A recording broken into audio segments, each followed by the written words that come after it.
Doctor Deepak Singh allied science specialist medico science centre से। आज gynaecology का एक पार्ट जो मेंस्ट्रुएशन डिजॉर्डर्स का एक चैप्टर है, मेनोरेजिया। मेनोरेजिया जैसे मेंस्ट्रुएशन बोलते हैं, नॉर्मल ब्लीडिंग को बोलते हैं। मेनोरेजिया मतलब क्या होता है? मेनो मतलब मेंस, रेजिया मतलब होता है हेमरेज, यानी कि मेंस्ट्रुएशन में हेमरेज यानी एक्सेसिव ब्लीडिंग, यानी कि ज़रूरत से ज़्यादा ब्लीडिंग जब होती है उसी को हम लोग बोलते हैं मेनोरेजिया बोलते हैं, जिसको हम लोग हैवी ब्लीडिंग बोलते हैं। है क्या ये? नॉर्मल हम जानते हैं कि नॉर्मल में हर मंथ में मेंस्ट्रुएशन होती रहती है। यूट्रस से जो टिश्यू डेब्रिस है, इंडोमेट्रियम है, वो शेडिंग होते रहता है। उस शेडिंग के दरमियान 35 ml से लेकर के और 80 ml ब्लड बॉडी का लॉस होते रहता है। तो हर मंथ में 35 to 80 ml ब्लड लॉस होता है। यह एक नॉर्मल ब्लीडिंग बोला जाता है। तो एक ब्लीडिंग फेज जो होती है वो 3 से 4 दिन का होती है, जिसमें से 35 से लेकर के और 80 ml ब्लड वहाँ पे लॉस होती है। अगर किसी कारणवश 80 ml से ज़्यादा ब्लड लॉस होता है तो उसको हम लोग मेनोरेजिया बोलते हैं, या फिर हैवी ब्लीडिंग बोलते हैं, या फिर डिसफंक्शनल यूट्राइन ब्लीडिंग का ही एक पार्ट बोलते हैं इसको हम लोग। अब बात आते हैं कॉज पे, क्या वजह होती है इसको ब्लीडिंग होने की? तो इसमें सबसे बड़ा कॉज होता है वह है इंडोमेट्रियम का कॉजेज। जैसा ये इंडोमेट्रियम है, ये कॉजेज सबसे बड़ा कॉज आता है। इसकी वजह से ब्लीडिंग होने का टेंडेंसी बहुत ज़्यादा होती है। क्या क्या कॉज में है?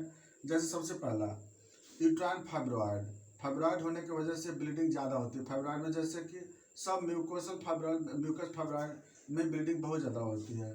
दूसरा क्या होता है कि बल्कि यूट्रस, इसकी वजह से ब्लीडिंग ज़्यादा होती है।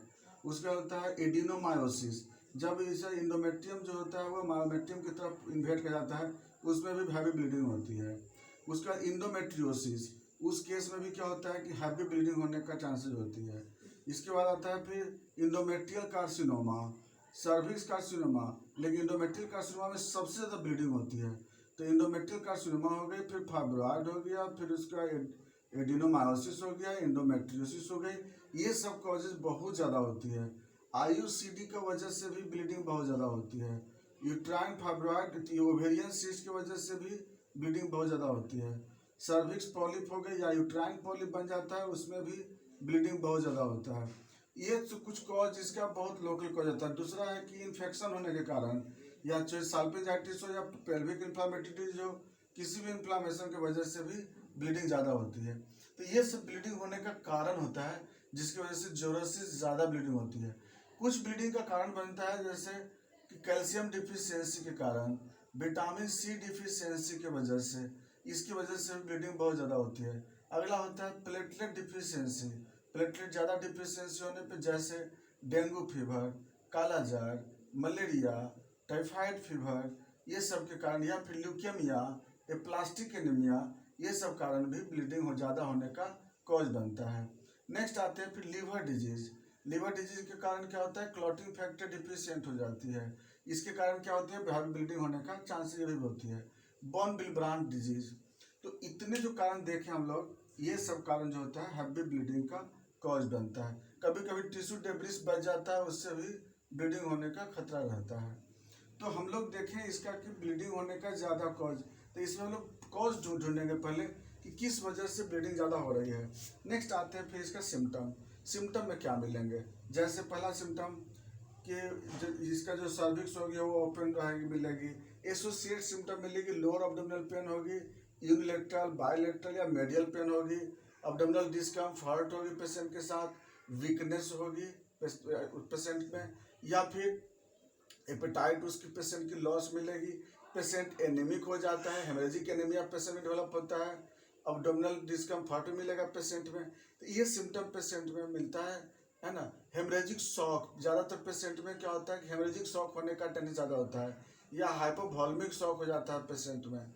उसके बाद अब आते हैं बात इन्वेस्टिगेशन पे।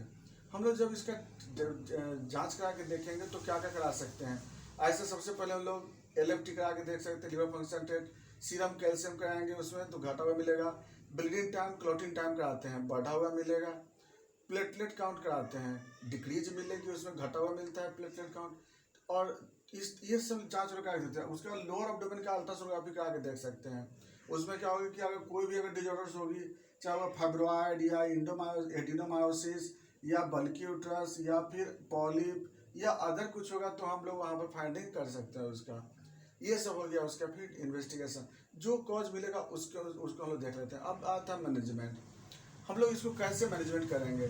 तो अगर बाय द वे बहुत ज़्यादा हैवी ब्लीडिंग हो चुकी है, अगर बाय द वे वो पेशेंट हाइपोवॉल्मिक शॉक में गया हुआ है, तो उसमें हम लोग क्या करेंगे? पहले ब्लड ट्रांसफ्यूजन करेंगे। प्लेटलेट ट्रांसफ्यूजन भी हम लोग पेशेंट का करते हैं। उसके बाद कैल्शियम डाइट उसको पेशेंट को बढ़ाते हैं। लीवर फंक्शन टेस्ट को देखते हुए अगर लीवर डिजॉर्डर्स का केस होगा तो उसको हम लोग पेशेंट को हम लोग लीवर फंक्शन को बढ़ाने के लिए ट्रीटमेंट करते हैं।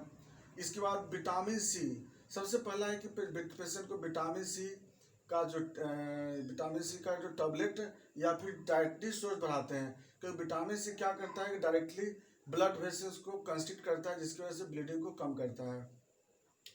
तो ये भी हम लोग पेशेंट को एडवाइस करते हैं। अब उसके बाद अगर कोई मास अगर हो सपोज दैट, तो मास के अनुसार से हम लोग उसका कोई हम लोग ट्रीटमेंट करेंगे। अगर कोई डिब्रीस अगर रह जाता हो तो हम लोग वहाँ पर डीएनसी के लिए पेशेंट को एडवाइस कर देते हैं। हालांकि डीएनसी से हम लोग मेट्रोरेजिया के ज़्यादा ट्रीटमेंट होती है, लेकिन इसमें भी अगर जरूरत पड़ा तो हम लोग करा सकते हैं पेशेंट को। अगर कोई मास हो तो मास को भी रिमूव कर सकते हैं। अगर पॉसिबल हो तो फिर हम लोग क्या कर सकते हैं? यूट्रस को ही रिमूव कर सकते हैं, हिस्टेक्टोमी कर देंगे, क्योंकि कम से कम पेशेंट को तो बचा सकते हैं। हाइपोवॉल्मिया जो बार बार पेशेंट में डेवलप होगी, हाइपोवॉल्मिक शॉक जो डेवलप होगी पेशेंट को। इसके बाद अगर प्रोटीन डिफिशियंसी हो रही है मरीज को, तो फिर हम लोग प्रोटीन ट्रांसफ्यूजन करते हैं उसमें, क्योंकि इसमें प्रोटीन डिफिशियंसी पेशेंट क्या होगा? एक तो हाइपोवॉल्मिया ब्लड की वजह से हो रही है, फिर यहाँ प्रोटीन डिफिशियंसी से भी पेशेंट वो हाइपोवॉल्मिक में चला जा सकता है। इस तरह से पेशेंट को अब इसको आईवी इन्फ्यूजन करेंगे। अब क्या है ना, हम लोग एलोपैथिक ड्रग्स में क्या करते हैं?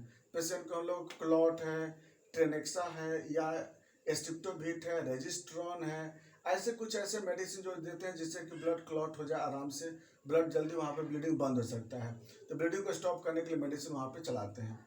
उसके बाद अगर होम्योपैथिक में अगर देना चाहते हैं हम लोग मेडिसिन, तो वहाँ पर हम लोग मेलिफोलियम है या फिर ये फॉस्फोरस दे सकते हैं हम लोग, जिसकी वजह से हेमामेलिस क्यू है वो हम लोग चलाते हैं, जिसकी वजह से ब्लीडिंग वहाँ पर स्टॉप हो जाती है। तो इस तरह से हम लोग मेनोरेजिया का हम लोग ट्रीटमेंट कर लेते हैं। यह पेशेंट बहुत मिलता है इसका, क्योंकि और हम लोग प्रॉपर ट्रीटमेंट कर लेते हैं, प्रॉपर डायग्नोसिस हमें बहुत ज़रूरत है। बाकी हम लोग नेक्स्ट वीडियो में मेट्रोरेजिया चलेंगे।